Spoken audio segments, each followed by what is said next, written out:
Mani Wichoni.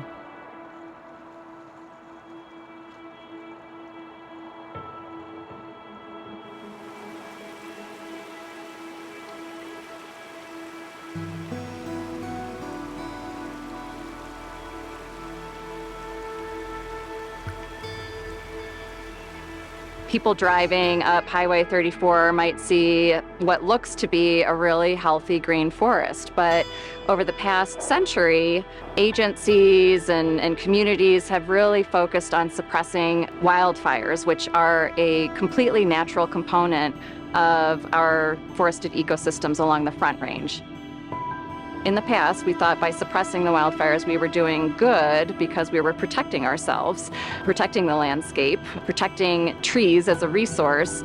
But we actually did a pretty big disservice because way back before Europeans settled the area, wildfires did happen on a regular basis, and that helped to create this sort of equilibrium across the landscape. Our forest and river systems have always been connected, but the ways in which they work together have been thrown out of balance. These systems have seen a huge amount of change in a relatively short period of time due to human disturbances tied to development and resource management, such as the way that we have worked to suppress almost every fire on the landscape over the last century. And it's this imbalance that has led us to the trend of more severe fires and floods that we're seeing today, with the Big Thompson Watershed being no exception.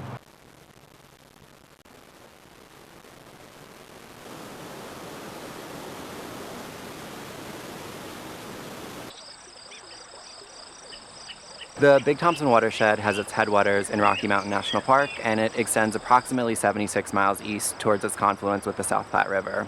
Included in the watershed is Buckhorn Creek, the North Fork of the Big Thompson, the Little Thompson, and many other smaller tributaries. It also includes the communities of Estes Park, Glen Haven, Drake, Berthoud, Johnstown, and Loveland. While each of these areas face different levels of risk, they are all increasingly vulnerable to natural disasters like fires and floods if we don't actively work to mitigate the risk by increasing the health and resilience of the watershed. As a geomorphologist, what I do is I study the impacts of these landscape level changes on the river systems, and post-fire is one of the most massive landscape level shifts that we can have in our watersheds.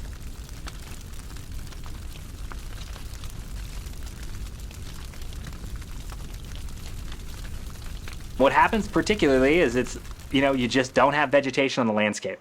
Vegetation uses water, right? That's the big main thing. And so now there's no water users. There's no roots sapping up that water, and there's just more water available in our streams. The other thing that it does is it creates a more efficient flow path. In most cases, folks might have said, oh, efficient flow path, that sounds great. It's actually not great for streams. Roughness and slowing that water down, reducing its energy, creating a calm flow as opposed to a ripping torrent is very important for these landscapes to heal, to recover, and to mitigate some of the detrimental impacts after a fire.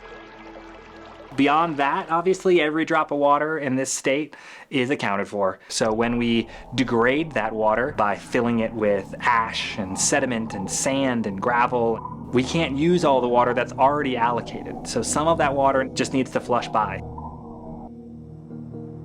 Loveland has seen quite a few impacts on water quality directly from the Cameron Peak fire.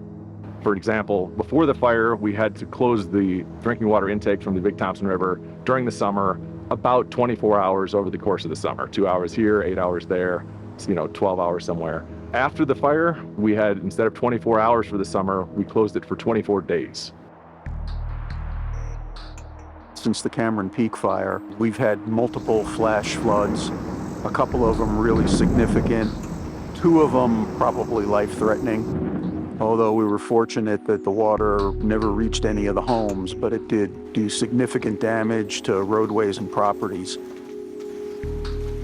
In the flash floods we've had since Cameron Peak, the Miller Fork, which feeds into the Big Thompson, turns black as ink and just pollutes that entire stream, and that can last for several days.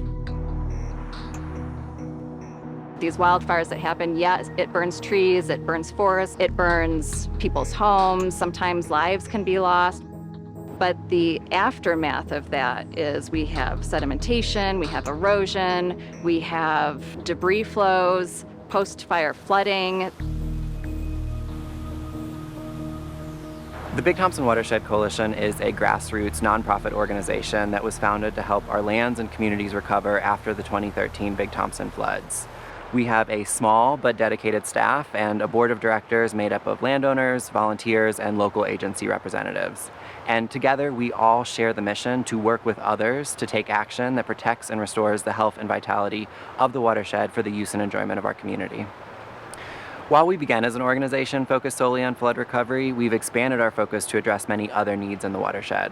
So today, our work includes fire recovery projects to help our lands recover from the Cameron Peak Fire, as well as forestry projects to increase forest health and reduce wildfire risk, among other types of projects. The Glen Haven project was chosen for a variety of different reasons, but first and foremost, it's right along the North Fork of the Big Thompson, and this project in particular has a very strong connection to the water quality of the Big Thompson River. We have the local conservation corps doing hand cutting with chainsaws, and they're cutting across different species and across different diameters. So we're really trying to restore the density and the species back to a state where it could handle fires and pests and be able to defend itself against these disturbances. We are working with Big Thompson Watershed Coalition on post-fire mitigation, specifically what's called low-tech process-based restoration, which basically means we're relying on hand crews primarily to fell trees and put them in the channel and increase the roughness of these channels, which will slow down the flow. So Black Creek, Miller Fork, Elk Creek in the headwaters of the Buckhorn, Cascade Creek, and then one off Crystal Mountain Road. We're working in more remote watershed settings to restore wood. Wood is essential in creating almost all of the other ecosystem processes that make rivers and wetlands really good at containing fires. This process-based restoration, restoring wetlands and having water move slowly through these systems allows it to protect itself against fire. What's great about these projects is that they will function for pre-fire purposes as well, and as long as we continue to manage these systems and provide little nudges here and there, they will act as fire breaks and contain small, healthy fires before they get out of control and become unhealthy fires. The coalition participates in the Northern Colorado Watershed Collaborative that is many different federal, state, local agencies, community partners, other nonprofit organizations, all are working to mitigate the risk of wildfire. Despite being a smaller organization, we've been really effective and impactful. We've brought in over $20 million in federal, state, and local funds, collaborated with over 200 landowners throughout the watershed. We have treated over 2,000 acres through aerial mulching, seeding, reforestation. We've logged nearly 5,000 hours of community participation through hundreds of volunteer and community events, which is really important. I mean, it really showcases what the community cares about, and we are happy that we're a conduit for this type of work. Restoring the balance of our forest and river systems is vital for the continued health, function, and growth of our area, and our work in the watershed will become increasingly crucial as our Front Range and mountain communities continue to grow and require more of our natural resources. To continue our work in the watershed, though, we need our community support and our partner support. So join us by visiting our website at bigthompson.co, by volunteering with us, Big Thompson Watershed Coalition, or our partners, or by making a donation today.